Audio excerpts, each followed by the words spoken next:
ஒரு அம்மா ரொம்ப வசதியான குடும்பத்தை சார்ந்தவங்க.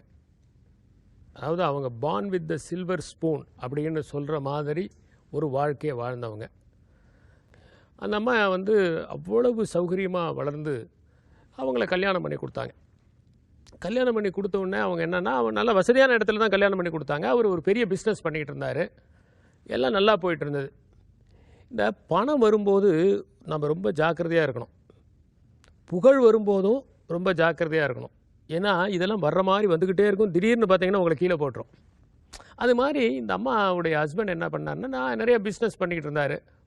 மணி மேக்ஸ் மணி அப்படின்னு சொல்கிற மாதிரி இவர் என்ன நினச்சிட்டாரு, நம்ம எதை செஞ்சாலும் லாபமாக தான் வரும் அப்படின்னு சொல்லிட்டு ஒரு பெரிய பிஸ்னஸில் காலை வச்சார்.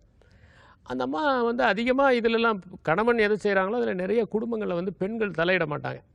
அதனால் அந்த அம்மா இருந்தாலும் பொறுக்க முடியாமல் என்ன சொன்னாங்கன்னா, இது ரொம்ப நீங்கள் பெரிய அளவில் இதுக்கு ஒரு இது பண்ணுறீங்களே, ரிஸ்க் எடுக்கிறீங்களே, இது அவ்வளோ நல்லா வருமானு கொஞ்சம் யோசிச்சு பாருங்கள் அப்படின்னு சொல்லியிருக்காங்க.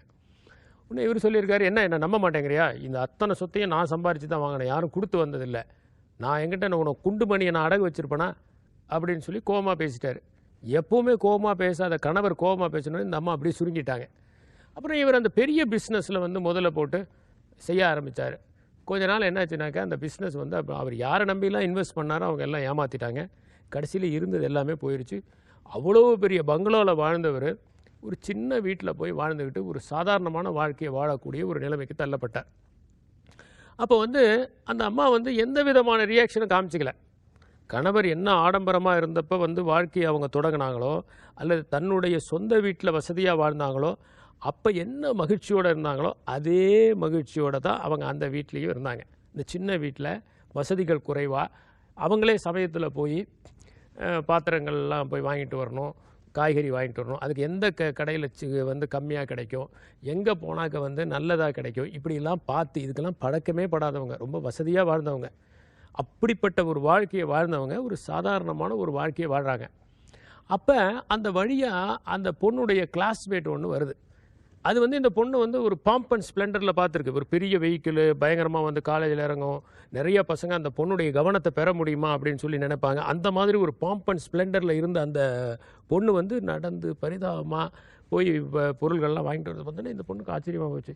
இந்த பொண்ணு எவ்வளோ வசதியாக வாழ்ந்தது, நம்மளோட கிளாஸ்மேட்டு, இது இவ்வளோ கஷ்டப்படுது அப்படின்னு சொல்லிட்டு என்ன தெரியுதா அப்படின்ருக்கு.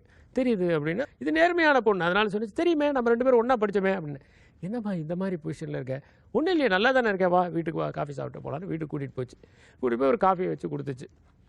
அதை குடிச்சிட்டு இந்த பொண்ணு இந்த வீடு அந்த சூழல் அதெல்லாம் பார்த்துட்டு, அந்த சின்ன வீட்டையும் செம்மையாக, அந்த வறுமையிலும் செம்மை, நல்லா நீட்டாக க்ளீனாக எல்லாம் வச்சுருக்கு, பார்த்துட்டு கேட்டுச்சு, ஆமாம் நீ ரொம்ப வசதியாக இல்லை வாழ்ந்த, நீ எப்படி இந்த மாதிரி ஒரு சூழலுக்கு வந்த அப்படின்னு. அது சொன்னிச்சு, என்ன வாழ்க்கைனா ஒரு போராட்டம் தானே, இதில் எல்லா நாளுமே வசதியாக இருக்கணும்னு சொல்ல முடியுமா, வசதி இருக்கும் போகும், பணம் வரும் இல்லாமலும் போகும், எல்லாத்துக்கும் நம்ம தயாராகிக்க வேண்டியது தானே, அதுதானே மெச்சூரிட்டி அப்படின்னு சொல்லி இந்த சொன்னீங்கன்னா உங்கள் அப்பா உன்னை நல்லா கவனிச்சுக்குவாரே. இந்த பாரு, கல்யாணம்னு ஆன பிறகு நமக்கு என்னென்ன நல்லது வருதோ அதை நாம் அவங்ககிட்டே கொண்டு போய் கொடுக்குறோம். நமக்கு நிறைய செல்வாக்கு அதை அவங்ககிட்டே கொண்டு போய் கொடுக்குறோம், நாம் தானே யூஸ் பண்ணுறோம். அது மாதிரி அதில் வர இழப்பையும் நாம் தான் ஏற்றுக்கணும் அப்படின்னு சொல்லியிருக்கு.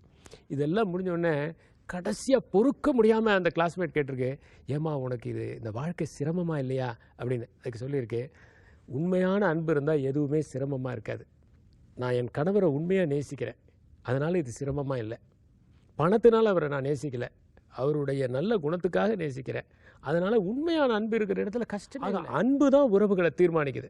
அப்போ அந்த பொண்ணு சொன்னிச்சான், என்னைக்காவது ஒரு நாள் நான் மறுபடியும் வருவேங்கிற நம்பிக்கை இருக்குது, ஆனால் அது வராமல் போனால் கூட இந்த வாழ்க்கையிலேயே சுகத்தை காண நாங்கள் கற்றுக்கொண்டோம்.